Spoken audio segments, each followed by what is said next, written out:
all of you know the challenges at the local level of government, and I certainly appreciate those challenges, and I want to be a governor who will work cooperatively with you to try to meet those challenges. And for those of you who are at the municipal and the county levels, I know the challenges that you face, and I want to tell you just up front in very simple terms, having been a former county attorney for my county, I know how important it is to try to avoid the shifting of costs from the state level down to local governments. The Tax Foundation ranks Georgia as number 29 in terms of a state with a favorable business tax climate. That means we're in the bottom half of states in the country. We put together proposals that related to reforms in the tax law, and to our surprise, quite frankly, the Tax Foundation agreed to score those. And they said if these are put in place, it'll move you to number 16, which will mean moving from the bottom half to the upper 1/3 of states in the country. It would put us ahead of every state in the Southeast. Now, it is not elaborate reforms. It consists primarily of cutting the corporate tax by 1/3.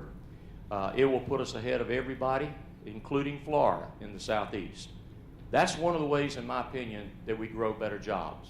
We tried to approach it in a realistic fashion, not to make promises that we don't believe can be fulfilled, or if they can be fulfilled, will require a greater tax burden on the citizens of this state, which I think is counterproductive. I think it would retard growth and is the wrong time for additional tax increases. So if flexibility works in the context of those two approaches, why not look at it in the context of traditional delivery of education? We concluded that in this difficult economic time, we ought to trust local systems to make good judgment calls.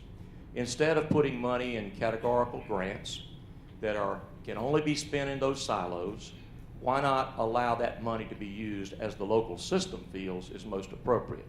And one of the areas we are all concerned about is additional water resources. How do we resolve the water dispute? I do believe we need more reservoirs. I believe that the next governor is going to have the ultimate responsibility of trying to end this 2-decade-plus water war with Alabama and with Florida. And the sooner we do that, the better it will be, and the more options we will have to provide water capacity for especially the metropolitan area. The reality is that we need more water storage in impoundments that are not controlled directly by the federal government through the Corps of Engineers. We need local jurisdictions having control over those water resources.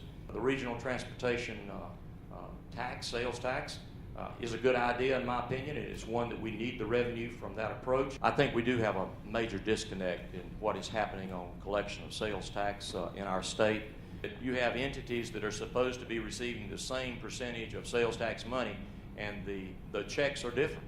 And there is no rhyme or reason to the amount of money you're receiving this month versus last month or the next month. And you can't get answers to that because you can't do an audit. I can assure you that will be very high on my priority to get that straightened out. When you can't reconcile your local business licenses to the state sales tax identification numbers, and there's total disconnect, there's a problem. And it's a problem that should have already been fixed, and it's one that'll be a high priority for me to fix.